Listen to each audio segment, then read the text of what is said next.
In just 14 days between late September and early October, 3 climate-driven disasters killed over 100 people and displaced millions across Asia and the Middle East. Super Typhoon Ragasa, the world's strongest storm of 2025, slammed into Taiwan and China with devastating force. Just 1 week later, Typhoon Bualoi compounded the crisis, killing dozens more across Vietnam and the Philippines. And while these storms raged, Syria faced its worst drought in 36 years, threatening food security for 16 million people. Meanwhile, US tariffs are triggering economic upheaval across Southeast Asia, with Vietnam facing potential losses of $25 billion and entire export sectors under threat. Coming up on Unbreakable Ventures, we examine how back-to-back typhoons are exposing the new reality of climate risk, where multiple disasters strike simultaneously across different regions, how American trade policy is forcing Southeast Asian nations to rethink their entire economic model. And we'll cover 5 quickfire stories, including Google's stealth move that broke the SEO industry, warnings of a historic AI bubble, and Munich airport's shutdowns from mysterious drone sightings. Welcome to Unbreakable Ventures. I'm Ollie Law, and you are listening to our fortnightly risk update where we dive into emerging and current risks from around the world, focusing on some big stories and some you may have missed. We use the categories from the World Economic Forum's Global Risk Report to simplify the threats we're monitoring. But we also do some deep dives and interviews with industry peers. It's Monday the 6th of October and we're covering the world's global threats over the last fortnight. So grab a coffee and let's get into it.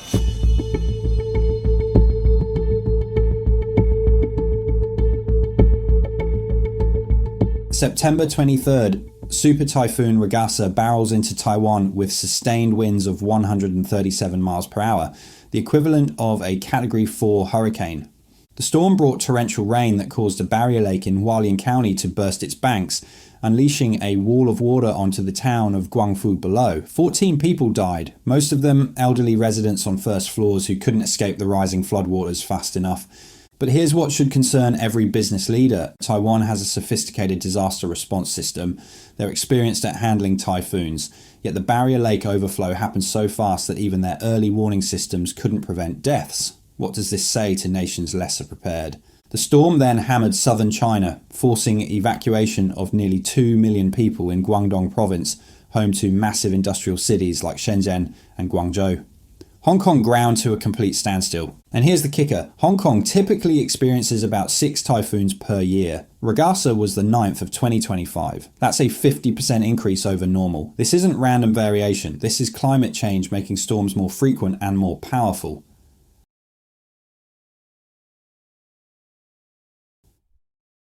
One week later, Typhoon Bualoi makes landfall in Vietnam. The toll stands at 88 people dead across Vietnam and the Philippines, another 195 injured, 27 missing. In Vietnam alone, 44,200 houses damaged and nearly 6,000 hectares of crops completely flooded. The economic impact is $656 million in damage from Bualoi alone, but what matters is that Vietnam's disaster losses from January to August 2025 hit $371 million, almost triple the same period in 2024. We're seeing acceleration, not just in storm intensity, but in economic impact. While typhoons devastated Southeast Asia, Syria faced its worst drought in 36 years. During the peak rainfall period between November 2024 and March 2025, precipitation was 54% below average, the driest season since 1997. Syria is projected to produce just 900,000 to 1.1 million tons of wheat this year. The country needs nearly 4 million tons. That's enough to feed 16 million people for a year, roughly the entire population of the Netherlands facing food insecurity. And 90% of Syria's population already lives in poverty, after 14 years of civil war. One farmer told reporters he's pumping water from depths of over 500 feet just to keep crops alive. Despite desperate irrigation efforts, his production has still halved.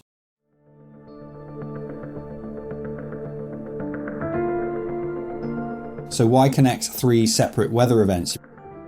Because they demonstrate the new reality of climate risk. These aren't isolated incidents, they're interconnected disruptions happening simultaneously across completely different climate zones, affecting different industries, but all driven by the same force, a destabilizing climate system. Your supply chain might source from Vietnam, your operations might depend on wheat imports with Syrian suppliers somewhere in the chain. Your data center might be in a typhoon-prone region. Or maybe none of those connect you, but the one thing that connects us all is the climate. The companies that survive the next decade will treat climate resilience as a core business function, not a sustainability footnote. You should be concerned if you have operations or suppliers in the Philippines, Vietnam, Taiwan, southern China, or the Middle East and North Africa. If your business depends on agricultural commodities, manufacturing supply chains through Southeast Asia, or just-in-time inventory systems with low buffer stock, disruption risks include property destruction, extended downtime, supply chain interruptions lasting weeks or months, loss of critical suppliers who can't recover, insurance claims and premium increases, and workforce displacement. With this in mind, let's look at some actions we could take now to mitigate risk. First, conduct a climate exposure audit of your entire supply chain this week. Map out where every critical component comes from and overlay that with climate risk data. The Pacific Typhoon Belt, Mediterranean drought zones, flood-prone deltas, these need flagging. Second, diversify your supplier base geographically.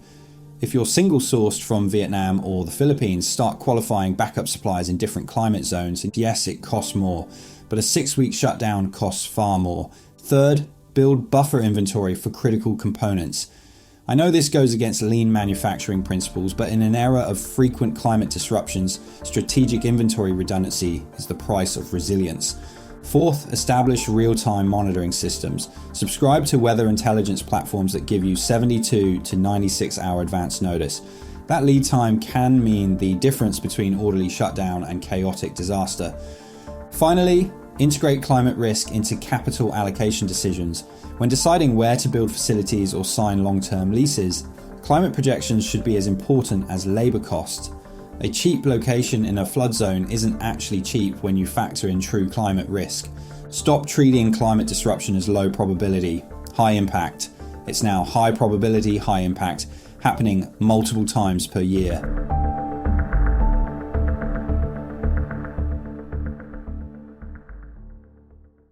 Before we move on to our second threat update this week, let's look at 5 quick-fire emerging threats we've picked up throughout the last fortnight.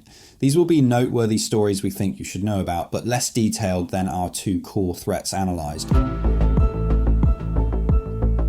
Mid-September, Google quietly disabled the num equals 100 parameter that allowed search engine optimization tools to retrieve 100 search results in one request. An analysis of 319 websites showed 88% lost impressions in Search Console. SEO tools now need 10 times more requests, a 10-fold cost increase passed to customers. If you rely on SEO for customer acquisition, reset your key performance indicators and focus on actual clicks and conversions, not vanity metrics. This update will also change how LLMs scrape website for content and could favor bigger, more established brands. MacroStrategy Partnership claims the AI bubble is 17 times larger than the dot-com bubble and 4 times bigger than 2008's housing crash. Their analysis argues large language models face diminishing returns, exploding costs, and corporate adoption is slowing.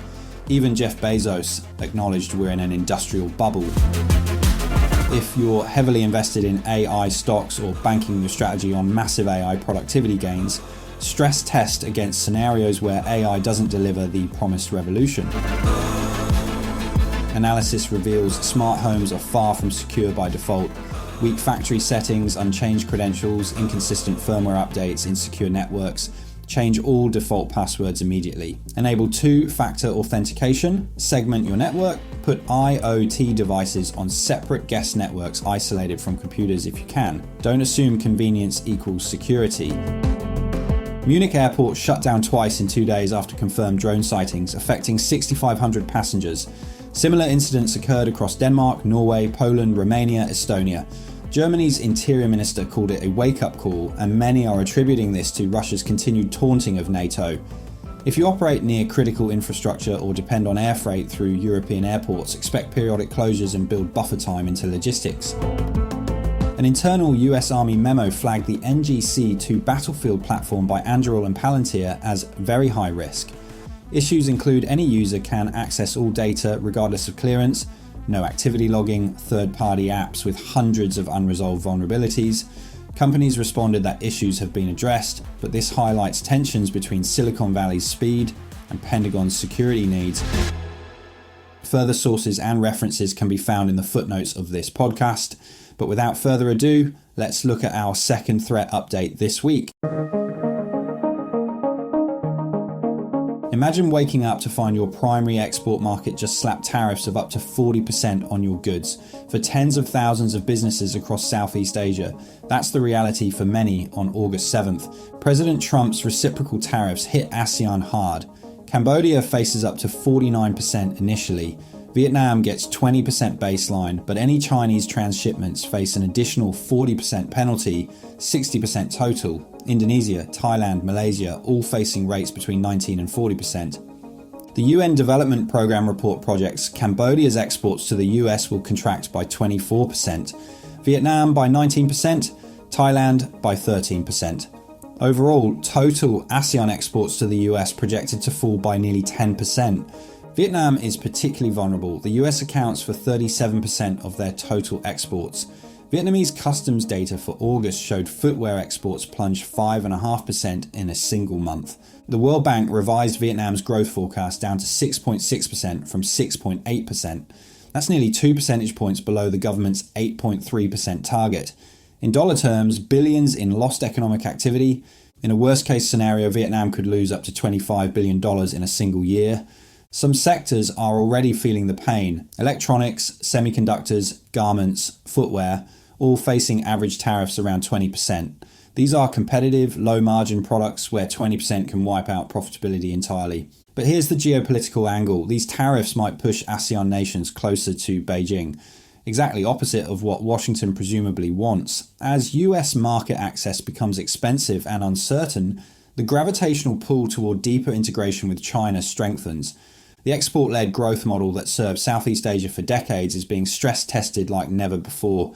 You should be concerned if you source products from ASEAN nations, operate in electronics, garments, footwear, automotive or furniture sectors, or depend on stable import costs and just-in-time delivery from Southeast Asian suppliers. The risks are immediate cost increases of 20 to 40%, cancelled orders, supplier bankruptcies, margin compression, working capital strain, and currency volatility.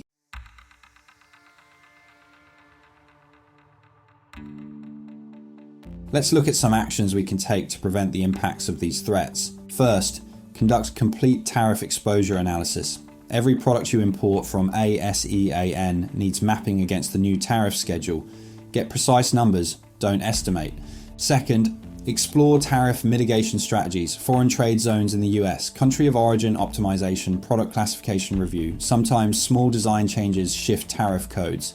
Third, qualify alternative suppliers now. Start conversations with manufacturers in Mexico, India, Eastern Europe.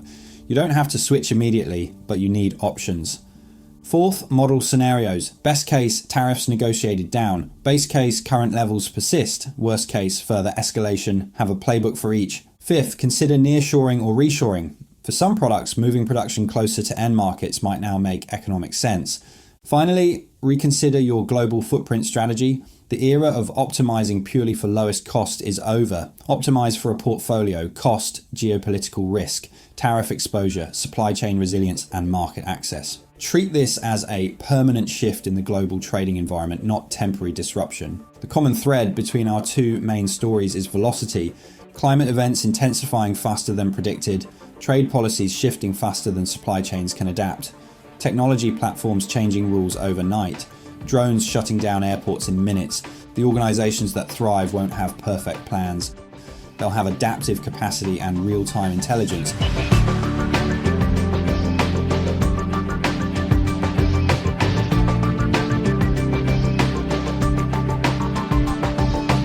That's it for today's update. If you need help navigating these threats or building a plan to protect your business, the same advisors who collate these insights are here to help. Head over to unbreakableventures.com to book a complimentary chat online with one of them. And if you found this resource useful, consider subscribing to Unbreakable Ventures or sharing the article with your network. After all, resilience is about community and communication. Until next time, stay curious, stay informed, stay safe.